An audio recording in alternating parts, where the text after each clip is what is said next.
Gerakan kemungkinan besar akan keluar daripada Perikatan Nasional kerana ada pihak yang bimbang sekiranya gerakan kekal dalam PN yang didominasi PAS dan Bersatu, maka parti tersebut akan hilang peluang untuk memenangi semula kerusi di Pulau Pinang yang pernah ditadbir oleh gerakan. Saya rasa gerakan ni dia buat apa pun, kan? Orang dah tahu orang dah tahu parti dia ni, tuan-tuan, kalau tak gerak tak makan.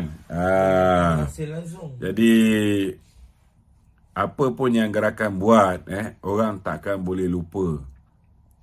Ketika senang dia bersama dengan BN, tetapi bila kita kalah pilihan raya 2018, mereka tinggalkan kita, Dan ini menyebabkan selepas tu setiap pertandingan yang mereka masuk, tuan-tuan, mereka kalah. Kita tengok MCA, dia kekal dengan kita. Kita lihat, Tanjung Piai di kawasan Melayu pun mereka boleh menang. Tuan-tuan, tapi gerakan ni pada ketika itu teruk kalah bila bertanding menentang MCA di Tanjung Piai. Okey, ada lagi soalan? Okey, saya buka soalan-soalan daripada sahabat kita, saudara Wan Kuris. Dalam pautan RPK hari ini, ia memetik apa yang kenyataan yang dibuat oleh Ismail Sabri mengenai artikel 8/1 di mana PAU perlu mematuhi Perlembagaan UMNO. Jadi apa pandangan Datuk? Okey, ini saya rasa saya dah jawab lah. Saya dah jawab soalan ni. PAU perlu mematuhi Perlembagaan UMNO. Saya nak beritahu, kita dah buat pindaan, kita dah buat usul Presiden dan Timbalan tidak bertanding ini dah banyak kali, tuan-tuan. Tidak ada masalah. Perhimpunan Agung UMNO memang ada kuasa untuk memutuskan apa juga persoalan, termasuklah meminda perlembagaan. Jadi kita jangan dikelirukan oleh orang-orang yang kecewa bila tak dapat buang Datuk Zahid. Saya tahu mereka-mereka ni takkan berhenti daripada menyerang Presiden ni, tuan-tuan. Selagi Presiden ini masih lagi menjadi Presiden, masih lagi memegang kuasa sebagai pengurusi Barisan Nasional untuk menentukan Barisan Nasional terus kekal menyokong Datuk Seri Anwar Ibrahim sebagai Perdana Menteri. Yang ini yang diorang ni jaki tak habis-habis. Yang ini diorang tak boleh terima. Sebab mereka mengharapkan nakhoda UMNO ni dapat ditukar supaya pengurusi Barisan Nasional juga ditukar, dan akhirnya pengurusi Barisan Nasional boleh tarik sokongan 30 MPBN ini dibawa untuk menyokong kerjasama bersama dengan Perikatan Nasional. Sama ada PM itu datang daripada UMNO, ataupun Presiden UMNO yang bersetuju untuk bersekongkol dengan Bersatu dan PAS diangkat menjadi timbalan Perdana Menteri. Ini macam-macam boleh berlaku, Tetapi sekarang ni dia kena terima hakikat lah. Tindakan mereka ni, usaha mereka ni sudah gagal. Dan saya nak beritahu, ketika Datuk Seri Ismail Sabri menjadi setiausaha politik kepada Setiausaha Agung UMNO, Datuk Seri Sabaruddin Cik, pada ketika itu pun jawatan Presiden dan Timbalan tidak dipertandingkan. Dan kita tak pernah dengar ada sebarang masalah. Sebagai seorang peguam, Datuk Seri Ismail Sabri boleh beri nasihat kepada Sabaruddin Cik supaya tak buat benda ni. Tapi tidak ada sebarang komen pun. Dan sekarang Datuk Seri Ismail Sabri dah jadi naib Presiden Parti, dia hadir mesyuarat MT UMNO, dia hadir mesyuarat Jawatankuasa Pengurusan UMNO, dia hadir mesyuarat Biro Politik UMNO, Top 5, dia boleh bagi pandangan bila-bila masa. Tak payah nak tunggu perwakilan berhimpun, dia boleh bagi pandangan kalau benda ni masuk akal. Saya nak beritahu tuan-tuan, sesedara yang paling berkuasa ialah Perhimpunan Agung UMNO. Okey? Dan ketika Perhimpunan Agung UMNO tak ada,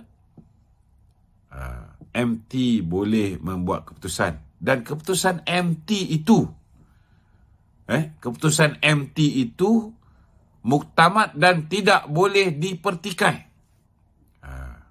Tuan-tuan, jadi saya nak beritahu saudara, kalau keputusan MT pun tak boleh petikai, siapa yang berani nak petikai keputusan Perhimpunan Agung UMNO?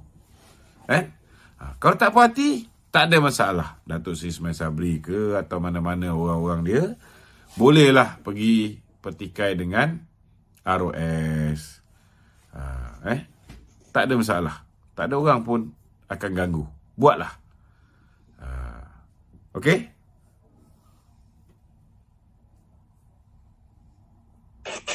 Kau buat macam tu, nanti aku akan pilih. Salah. RPK berpendapat bahawa UMNO sekarang ni sedang menghadapi krisis perlembagaan. Adakah itu benar, Datuk? Ini pendapat orang yang fras, tuan-tuan. Pendapat orang yang fras. Dia kata UMNO sekarang ni berhadapan dengan krisis perlembagaan. Itu hari pun dia kata UMNO berhadapan dengan krisis perlembagaan sebab kita menunda pemilihan parti. Tapi last kali, tuan-tuan, ROS meluluskan pindaan supaya pemilihan dibuat dalam tempoh 6 bulan selepas pilihan raya Persekutuan. Tak ada pun masalah. Tak ada pun masalah. Jadi siapa yang masih lagi mendengar Raja Petra ni, bagi saya lah, kalau tuan-tuan dengar kenyataan Raja Petra ni bila dia mendedahkan perkara yang ada kaitan dengan SPRM, dia kata dia dapat maklumat direct daripada SPRM. Kemudian dia mendedahkan perkara yang berkaitan dengan Anwar Ibrahim. Dia kata Anwar Ibrahim mengarahkan supaya Saifuddin Nasution pastikan ROS meluluskan pindaan perlembagaan UMNO. Maknanya, tuan-tuan, Raja Petra ni dengan Ismail Sabri baik, dengan Muhyiddin baik, dengan PAS baik, dengan Anwar Ibrahim pun baik, dengan Zaid Hamidi pun baik. Kalau tuan-tuan dengarlah apa dia cakap ni, saya pun tak tahu nak cakap apa. Takkanlah Anwar Ibrahim bagi maklumat macam tu pada dia, tuan-tuan.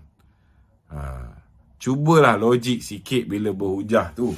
Cubalah logik sikit bila berhujah tu. Dia sampai beritahu bahawa Anwar Ibrahim akan tangkap 74 orang ahli parlimen PN yang menang kerana politik wang. Sampai hari ni tak ada seekor pun ditangkap. Dah seminggu dah dia cakap ni. Tak ada seorang pun yang ditangkap, tuan-tuan. Jadi berhentilah daripada dengar daripada orang yang fasik ni, tuan-tuan. Bila kita diajar oleh Rasulullah, oleh agama kita, bila kita mendapat berita daripada orang yang fasik, pertamanya kita siasat dulu. Kita tabayun, tuan-tuan. Kita cek sama ada maklumat ini betul ataupun tidak, tuan-tuan. Okey. Menyatakan bahawa mendakwa bahawa Anwar Ibrahim telah mengarahkan Saifuddin Nasution untuk campur tangan dalam kemulut yang sedang dihadapi oleh UMNO pada ketika ini. Inilah cerita dia. Tadi saya dah ulas. Okey, kemudian menurut RPK lagi tu, secara lazimnya satu usul tu mestilah datang di peringkat diundi daripada peringkat UMNO, kemudiannya di peringkat cawangan dan kemudiannya dibawa ke bahagian. Dan 191 bahagian itu perlulah membuat undi terhadap usul tersebut di PAU lah. Jadi kalau tak dibuat itu bermakna akar umbi tidak dapat hak mereka untuk mengutarakan usul-usul baru. Apa pendapat Datuk? Okey. Sebenarnya kena faham tuan-tuan. Usul yang dibahaskan dalam Perhimpunan Agung tahun ni tak ada. Tidak ada usul yang dibahaskan dalam Perhimpunan Agung UMNO 2022. Yang dibahaskan ialah ucapan dasar Presiden. Tuan-tuan. Dan dalam ucapan dasar Presiden itu, ketika perwakilan daripada Negeri Sembilan, ketika perwakilan daripada Negeri Sembilan mencadangkan supaya ucapan dasar Presiden diterima. Ini bukan usul, tuan-tuan. Ini ucapan dasar Presiden. Dia telah membuat pindaan terhadap usul ucapan dasar Presiden. Maknanya sekarang ni dia mengatakan bahawa usul mesti dibawa daripada cawangan pergi ke bahagian ke pusat. Kalau kita nak buat pindaan perlembagaan, memang betul kita kena buat begitu. Kita kena buat daripada cawangan pergi ke bahagian pergi ke pusat. Itu pindaan perlembagaan UMNO. Dan dia kena buat dalam Perhimpunan Agung khas. Tetapi tuan-tuan, keputusan parti yang kita buat ini, tuan-tuan, bukan kita pindah perlembagaan. Yang kita buat ini bukan kita pindah perlembagaan. Parti membuat keputusan. Ada yang cakap, kenapa tak buat di peringkat UMNO bahagian? Perwakilan dia lagi ramai, 162,000 orang. Sebab yang pilih jawatan Presiden dan Timbalan, sesedara, ialah Perhimpunan Agung di peringkat bahagian. Saya nak beritahu dengan tuan-tuan, kena faham bahawa kita ni, kita buat ini ialah keputusan parti. Bila kita ada isu besar, kita putuskan di peringkat Perhimpunan Agung UMNO. Ucapan dasar Presiden tak pernah kita dapat tahu lebih awal. Dan kita boleh bincangkan di peringkat cawangan, bincangkan di peringkat di peringkat bahagian, dan kemudian diputuskan di peringkat atas. Ucapan dasar tak pernah. Hanya bila hari Presiden nak berucap, barulah orang akan tahu. Mungkin pada ketika tu diedarkan buku ucapan dia. MT UMNO pun tak tahu. Macam Nur Umar kata tak dibawa dalam mesyuarat MT UMNO. Mana pernah ucapan dasar Presiden dibawa dalam mesyuarat MT UMNO? Tak pernah. Orang tak tahu apa Presiden nak cakap, tuan-tuan. Ini kena faham. Kena faham. Yang kita buat baru ni bukan pindah perlembagaan. Kita cuma buat keputusan. Ada orang kata, kita biasa pemilihan di peringkat bahagian. Jadi, bila nak putuskan, Presiden dan Timbalan tak bertanding ni, patut dibuat peringkat bahagian. Jadi, saya nak tanyalah dengan orang yang rasa dia betul ni. Apa guna buat Perhimpunan Agung UMNO? Untuk apa buat Perhimpunan Agung UMNO di peringkat pusat? Bukan ke Presiden, Timbalan, dipilih di peringkat bahagian. Jadi, kalau dah dipindahkan kuasa pilih Presiden dan Timbalan di peringkat bahagian, maka tak payahlah buat Perhimpunan Agung UMNO. Boleh macam tu? Tuan-tuan, Perhimpunan Agung UMNO diteruskan, mesti diadakan setiap tahun, kerana itu termaktub dalam perlembagaan. Dan dalam membuat keputusan-keputusan penting, Perhimpunan Agung UMNO lebih berkuasa daripada persidangan di peringkat bahagian. Walaupun bahagian mempunyai kuasa memilih siapa Presiden, Timbalan dan sebagainya, tetapi Perhimpunan Agung UMNO boleh membuat sebarang keputusan termasuk meminda perlembagaan UMNO. Ini kena faham. Ini kena faham. Okey, ada soalan lain? Okey, soalan? Okay. Soalan tambahan Wan Kudus. Wan Kudus. Assalamualaikum Datuk. Waalaikumsalam. Sebelum ni, ramai rakyat inginkan kes Datuk Najib yang akan berlangsung esok. Kes yang akan semula. Dibicarakan melalui siaran langsung melalui media massa lah. Ya. Namun, permintaan tersebut telah ditolak. So, apa pendapat Datuk?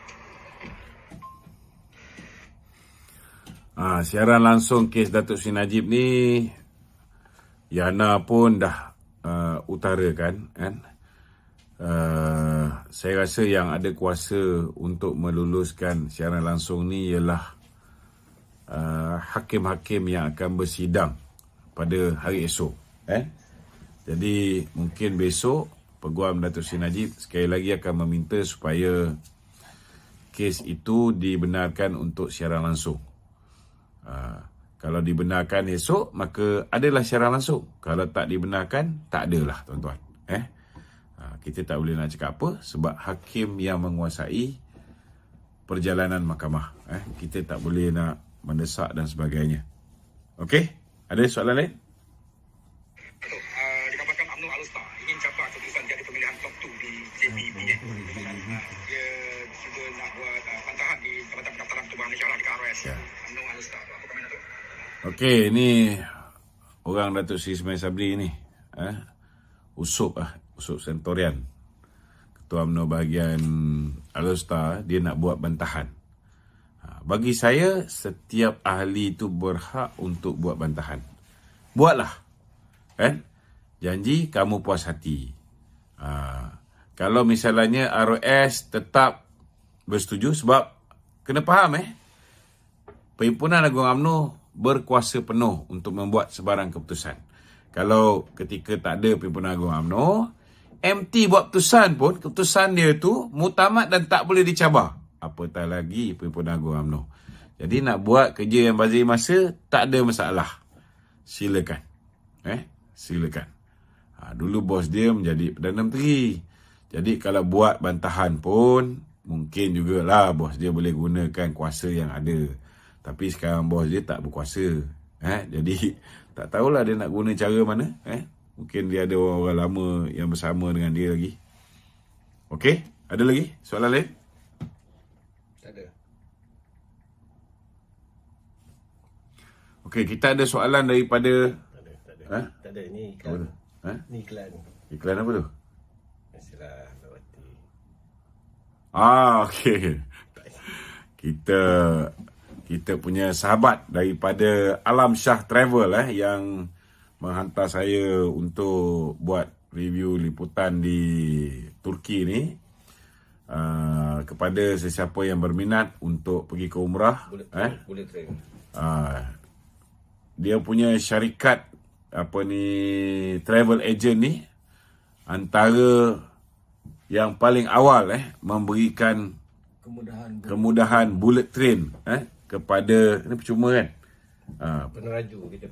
Dia antara yang awal yang mempelopori jemaah-jemaah semua boleh naik bullet train daripada Mekah ke Madinah. Lawati page. Dan bolehlah melawat Facebook page Facebook page Alam Alam Shah. Shah Travel. Dan bagi sesiapa yang nak pergi menunaikan umrah, tiap-tiap minggu ada tiap-tiap minggu ada package untuk pergi ke umrah serendah 9,000. 9,000. Ni harga baru tuan-tuan RM9,000. Hotel semua dekat dengan dataran masjid. Saudara Zahid ini boleh dihubungi di 012 370 5374 012 530 012 370 5374.